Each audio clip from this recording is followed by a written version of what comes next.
Stepdad takes my mom and his kids on a vacation without telling me, leaving me home alone. I leave to stay with my dad, and everything spirals out of control. So I'm a 16-year-old guy, and I'm in high school right now, and my mom got married to my stepdad Eddie 2 years ago. My mom is 40, and he's 42 years old, and my parents never got married. I was actually the result of a really short fling after college that they thought would end in a couple of months, but then my mom got pregnant. And she did not want to terminate it, so she had me. My dad also wanted to be a part of my life, so they have shared custody of me, and I switch homes every month. I spend the year alternately with my mother and my father, splitting my time equally between them. I love my parents, and I know that both of them have made quite a number of sacrifices for me in order to be close to me. The first and biggest one is that they have had to live in the same city for years, so I don't find the commute between the two houses too difficult to deal with. I did not know about it earlier, but now I know that both my parents have had to give up on multiple opportunities to rise in their careers just because they had to remain in the same city and live close to each other. All for my sake. My mom apparently also had to reject several men who were head over heels in love with her because of the child. Because she wanted to focus on raising me instead of getting married and having to deal with having a husband and balancing her work life and her personal life and all that jazz. I know these things now thanks to Eddie indirectly, because he's not exactly the best stepfather that one could ask for, and my mother has had to tell me all of this in order to make me accept him. She thinks that if she could make so many sacrifices for my sake, I should be able to return the favor at least a little bit and accept Eddie. I don't know how that works because I did not ask her to make these sacrifices for me. She could have easily just terminated the pregnancy or just let my father take over raising me entirely, but anyway, I never argued with her about any of this because I love her and I want her to be happy. So I was ready to accept Eddie even though he was not a very nice guy.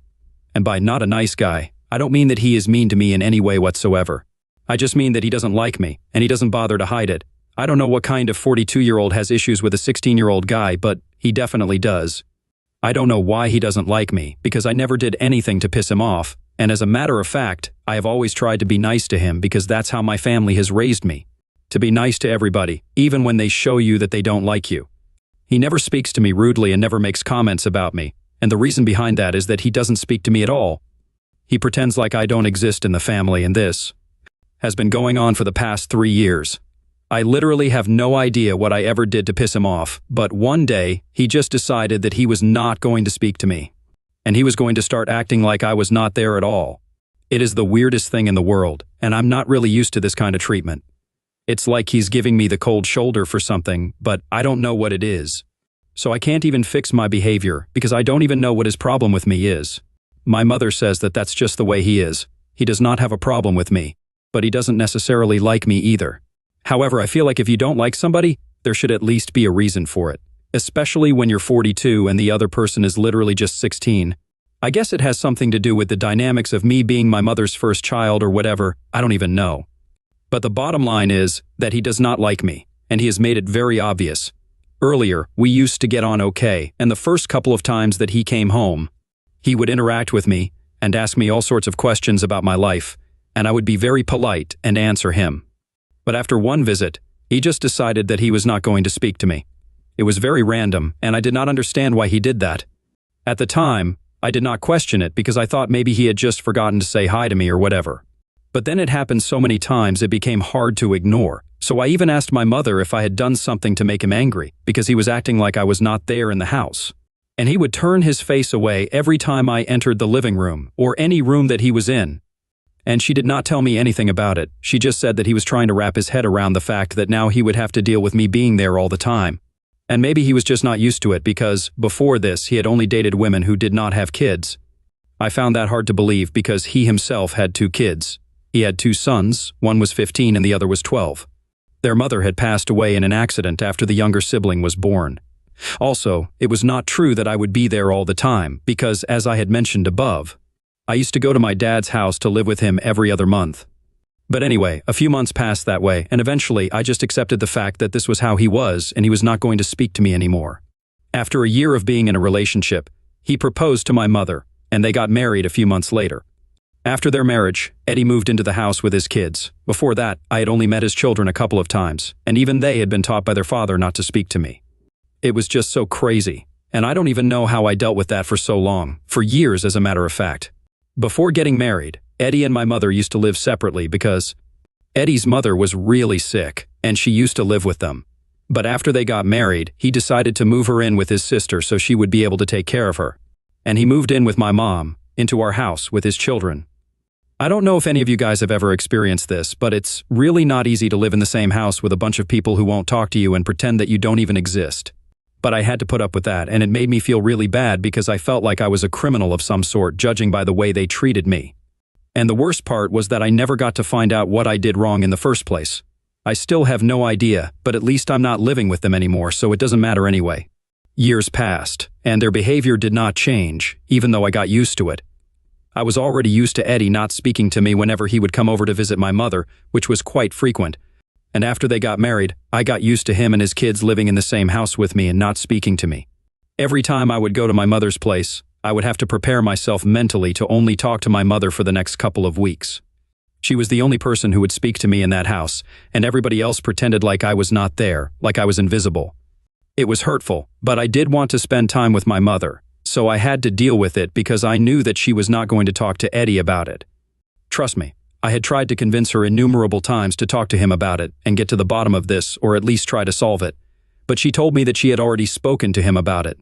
And there were a couple of personal reasons that she could not disclose to me, which is why he refused to acknowledge my existence in the house. And she could not do anything about it because she understood where he was coming from, and she also understood why I felt bad about it, but I would just have to suck it up and deal with it. If I tried to argue with her and stand up for myself, she would get all emotional and tell me that I was being ungrateful because I was overlooking the fact that she had made so many sacrifices for me. So I could surely just give Eddie a pass for behaving with me the way that he did and just deal with it for her sake. I wanted to fight with her, but I did not want to hurt her feelings. I never even told my father about any of this because I knew that if he got to find out about it, he would be very upset and would definitely drag my mother for this. They were very different people and had very different ideas on how to bring me up. So they kept having little arguments and fights. But I knew that something this huge would probably lead to my father filing for full custody or something extreme. I did not want to stir up drama, so I avoided telling him and pretended that everything was fine with my mother and her new family. Eddie and my mother had been together for 1 year before they got married, and it has been 2 years since they have been living together, so I have been putting up with this sort of behavior for 3 years now. And I have been pushed to my limit and stretched very thin. Recently, what happened was what really pushed me off the edge, and I decided that I was no longer going to put up with this. Last month, I was supposed to be spending the month at my mother's house, and as usual, Eddie and his kids had been ignoring me. I was already going through a rough patch because I had been fighting with a couple of my friends from school, and I was really not in the right headspace at the time. So about 2 weeks ago, when I woke up one morning and I realized that the house was absolutely empty, I started losing my mind over it. Even up until the night before, everything had been normal, or as normal as it gets in my mother's house. They had been all talking to each other and ignoring me, but there was no mention of them going anywhere at the time. But when I woke up the next morning, I saw that the house was empty, and I immediately called my mother up to ask about it. I had no idea where they were, but thankfully, my mother did answer the call. When I asked her what they were playing at, she told me that she and the kids were going out on a little trip for the week and asked me to stay in the house and take care of it. I'm on summer break right now, so I don't have school, and I don't really have to go anywhere, but I don't think it's appropriate to leave me at home all by myself and expect me to act like a watchdog. I was not on board with that plan, and I told my mother as much, that I was not ready to stay at home all day and watch the house. If she wanted something like that, she probably should have just amped up the security around her house instead of tricking me into staying at home. I was also just mostly upset that they had not even told me about their plan to go out on a road trip and left me at home all by myself. They didn't even have the courtesy of letting me know about it beforehand so I could decide for myself if I wanted to do it or not. I probably just would have said yes, because as a high school guy, there is literally nothing more that we want than an empty house all to ourselves. I probably would have invited a couple of my friends over and lived it up for a few days, but I was so pissed off that I didn't even feel like doing that because my mother was treating me like crap. And it made me feel really bad. I was also fighting with my friends, so I did not really have anybody to invite at the time, and I was just going through an overall bad time. I told my mother that she needed to apologize to me for doing this, and I could understand that Eddie did not like talking to me. But the bare minimum that they could do was at least tell me that they were going out somewhere before they left. It was not very nice to just wake up one morning and realize that you were all alone. And she told me that I was making a big deal out of this, and that I needed to get over it. She did not even wait for me to respond, she just hung up the call. When I tried to call her back, she did not accept it and texted me back saying that she was trying to enjoy her trip and that she would talk to me once she was at the hotel. I was so upset about everything that I decided to leave. I knew that it would mean that the house would be completely empty, but I didn't care. I had tried to call my mother after that to let her know that I was leaving, but she did not answer my call and everything went straight to voicemail. So I locked up the house and kept the keys of the house under a potted plant, which my mother usually does when she leaves. Then I went over to my dad's place to live with him. Once I got there, he was actually surprised to see me back so early because he had expected me to return after 1 week, since I was supposed to be living with my mother until the end of the month. But I had had enough, so I just came back to him, and I ended up telling him everything that had been going on. I told him all about Eddie and his ridiculous behavior around me and how he had even trained his kids not to talk to me. I felt like I had done something wrong, but I didn't even know what, and it was getting on my nerves. Then I told him how my mother did not even want to talk to him about this and just let everything go on the way it was, no matter how much it hurt me. Her excuse for that was that she believed that he had his personal reasons, and they were valid, but she was not even willing to tell me what those reasons were so I would be able to make sense of what was going on around me. I had put up with this for long enough just for my mother's sake. I wanted her to be happy, and she kept reminding me that she had made so many sacrifices for me in her life so I could do this for her. But this was getting way too much to take. I was not going to tolerate it anymore, and I was done. I had to tell my father about it because he deserved to know what my mother was putting me through. And maybe he would be able to do something about the situation because I was just so sick and tired of being treated like this, even when I have not done anything to piss anyone off. And I have always tried my best to be kind and compassionate towards everybody. Then I told him about how my mother had left me at home alone without even telling me that she and her husband and his kids were going out. And she just expected me to agree to take care of the house and make sure that everything was in its place and live on my own for the next week, just because she wanted to take a trip. That was not even my biggest problem. My problem with that was, she did not even think that it was important to tell me about it. When I tried to talk to her, she just kept hanging up and declining my calls. Like I was not even important to her. She had really crossed the line and I couldn't put up with this anymore. After I was done telling my father about all of this, I started crying because I didn't realize just how much all of this had been weighing on me for the past couple of years. I did have a normal relationship with my mother before that, but after she got together with Eddie, everything changed, and nothing was the same anymore. I felt like I was insignificant to her, and it was very difficult for me to accept. After venting to my father about all of this, he just said one thing to me, and that was that he was going to take care of everything for me now. He was obviously very upset. But whatever he had to say to my mother, he did not say any of it to me. He just told me that he was really glad that I had shared this with him, and now it was all off my chest. He told me that I was going to be living with him, and if I wanted to go back to my mother, that was my choice, but he would not suggest doing that to me. Anyway, I've been living with him, and I did not try to call my mother after that day, and the funny part was that she didn't try to call me either. The least that she could have done was try to keep in touch with her son, whom she had left at home all on his own while she traveled with her new family. I was really emotionally hurt by what she was doing, but after speaking to my father, I was feeling considerably lighter, and I had decided that I was not going to let this bother me. For about 5 days we had no contact, and then when she finally called me, I thought it was going to be to check up on me. But when I answered the call, she was yelling at me at the top of her lungs. It took me a few seconds to realize that she was yelling at me because I had left the house and they had been robbed. Apparently, a lot of stuff that they had left in the house was now gone, including their television and a couple of other expensive items. For some reason, she was blaming me all for it. I don't know why she was doing that, because I had tried to call her and inform her that I was leaving and I was going to stay with my father. After she had stopped yelling, I told her that I was not happy about the way she had been treating me, and I had tried to contact her several times after she had hung up, but she kept declining my calls. So she told me that I could have texted her, and as valid as her point was, I told her that I didn't do it on purpose because I was mad. I thought it was very obvious, and I had made it very clear to her that I was upset, so she should not have expected me to stay back in the first place. We got into a massive fight about it because she believed that I should have stayed at home no matter how angry or upset I was because this was a matter of safety, and she had been trusting me and counting on me. But I did not tell her to do that. In fact, I had tried my very best to let her know that I was leaving and did not want to stay at home alone, but she disregarded all of my calls, so now she had to pay the price for it. These were the consequences of her actions, not mine. I found it very ridiculous that they were trying to blame this all on me, including Eddie.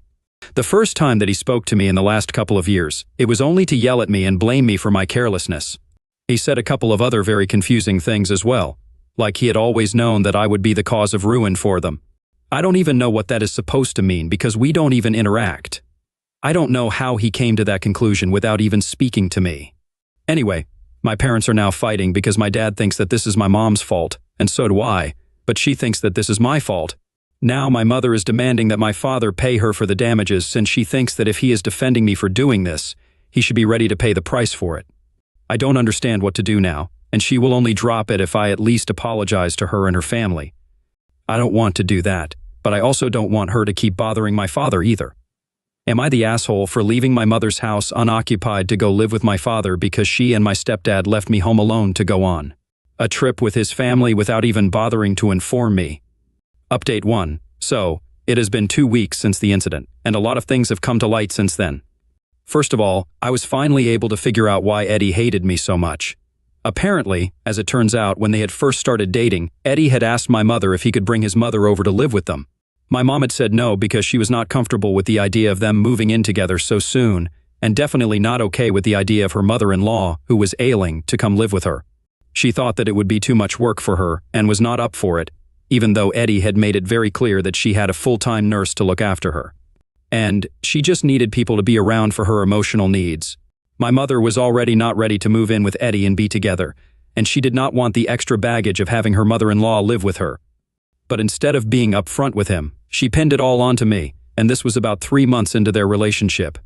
They were getting pretty serious about each other at that point, even though I think it was way too soon for them. But anyway, that's my mother's choice, and I don't want to comment on that.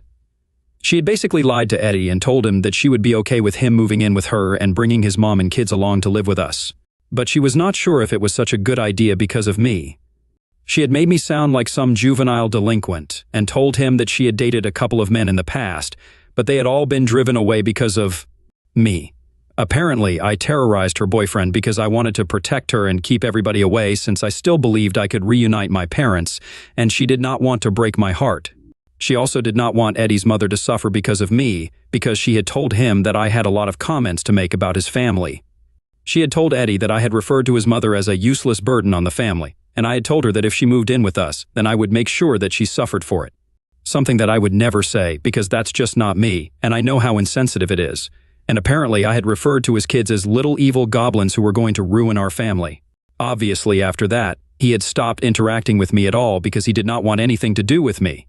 He had actually believed my mother, even though I had always acted very normally around him, and he had no reason to believe her. I found out about it a couple of days ago, since Eddie had been pushing my mother to disown me and cut all ties with me because of what I had done, and he thought that it was about time. But she did not want to do that, so she finally had to come clean to him, and now they are living separately because Eddie could not believe that he had been treating me so badly over a bunch of lies that my mother had fed him, just because she was too afraid to tell him the truth. That it was she who was against having his sick mother live with them and not me. In that email, he even mentioned that he would not have had an issue if my mother had been honest with him, and told him that she did not have the bandwidth to deal with a sick person in the house, and he would have just spoken to his sister and made sure that they took turns taking care of their mom. But she chose to lie to him and made up such a horrible story about me that he believed and kept mistreating me. He sent me an email to apologize to me for everything that he had put me through and hoped that I would forgive him. I have not responded to it yet because I don't know how to feel about any of this right now, and I just want to keep my head clear and not think about any of this at the moment. But anyway, that's why he had been mistreating me for so long, and my mother had been allowing it. In fact, it had been working out in her favor perfectly. And she had been feeding him all sorts of lies about how I kept getting in trouble at school, and he never even questioned it because he trusted her blindly. We never spoke, so he never found out that I was actually quite a normal guy, and that kept my mother's cover from getting blown. She is one twisted lady, I have to say that. My father is now filing for full custody after we got to know all of this. And my mother is devastated because she claims that she loved us and wanted us to be a happy family together. But I'm sorry, you can't have a happy family on your own terms and ruin everybody else's life. Update 2. So apparently not only is my dad filing for full custody, but Eddie is also filing for a divorce. I found out because my mother sent my dad a bunch of messages begging him to talk to Eddie and fix this because she can't live without all of us. I don't know how she even expects us to listen to her after everything that she did. She made sure that I was treated badly and did not have a problem with it for so many years, knowing that she had been lying through her teeth about me to her husband. I would pray that no person ever has to suffer something like this at the hands of their own mother. I kept wondering about what I did wrong and why I was being hated by her husband and his family for no reason, all this while she just cared about herself and nothing else. I have blocked her everywhere, and I don't want to speak to her ever again. I had been putting up with a lot of crap for the past few years just because I loved her and I wanted her to be happy. Clearly, she did not feel the same way about her own son and only cared about her own happiness. So that makes the two of us, both of us, put her happiness first. Well, not anymore.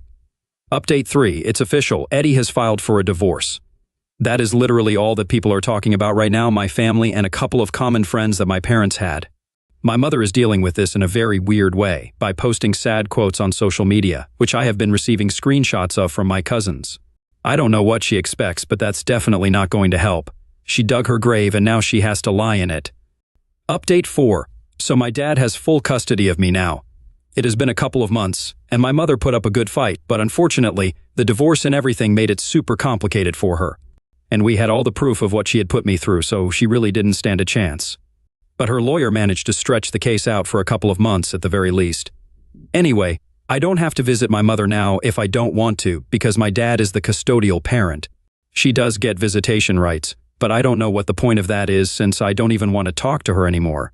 I am happy with my father, and life is going pretty well. I have even made up with my friends, and I'm looking forward to moving on.